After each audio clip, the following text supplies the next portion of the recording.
2019 সালে ঘটে যাওয়া এই ঘটনা দেখিয়ে দেয় একজন ভালো শিক্ষকের প্রভাব কত দূর পৌঁছাতে পারে। এটি একজন প্রাক্তন ছাত্রের গল্প, যে তার শিক্ষককে খুঁজে বের করেছিল বহু বছর পর। নমস্কার, আর কে রিয়েল লাইফ স্টোরি হাবে সবাইকে স্বাগত। আজকের গল্প শিক্ষকের ঋণ। তমজিৎ ছিল গরিব পরিবারের ছেলে। ক্লাস 9-এ বেতন দিতে না পারায় স্কুল থেকে নাম কাটা যাওয়ার কথা ছিল। তখন তার শিক্ষক আশিস স্যার নিজের পকেট থেকে বেতন দিয়ে দিতেন, কাউকে না জানিয়ে। তমজিৎ কখনো জানতো না তার বেতন কে দিচ্ছে, শুধু জানতো প্রতি মাসে ঠিক সময়ে বেতন জমা হয়ে যেত। বছর 15 পর তমজিৎ একজন সফল ইঞ্জিনিয়ার।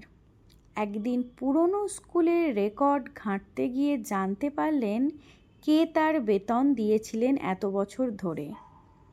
তিনি সরাসরি গ্রামে গেলেন আশিস স্যারের খোঁজে, কিন্তু গিয়ে দেখলেন স্যার এখন অবসরে, সামান্য পেনশনে কোনো মতে সংসার চালাচ্ছেন। তমজিৎ স্যারের সামনে গিয়ে বললেন, স্যার, আপনি আমাকে চিনতে পারছেন? স্যার প্রথমে চিনতে পারলেন না, তারপর কিছু একটা ভেবে হঠাৎ চোখ ভিজে উঠল।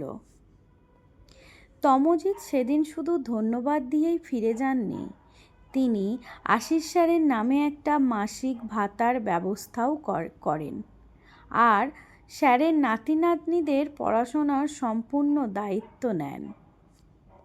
তিনি বললেন, স্যার, আপনি আমাকে যা দিয়েছিলেন তার তুলনায় এটা অনেক কম। একজন শিক্ষকের ছোট্ট একটা ভালো কাজ, যা তিনি বিনিময়ে কিচ্ছু আশা না করে করেছিলেন, বছরের পর বছর পরে ফিরে এসেছিল তা 1000 গুণ হয়ে। ভালো কাজের প্রতিদান দেরিতে হলেও আসে।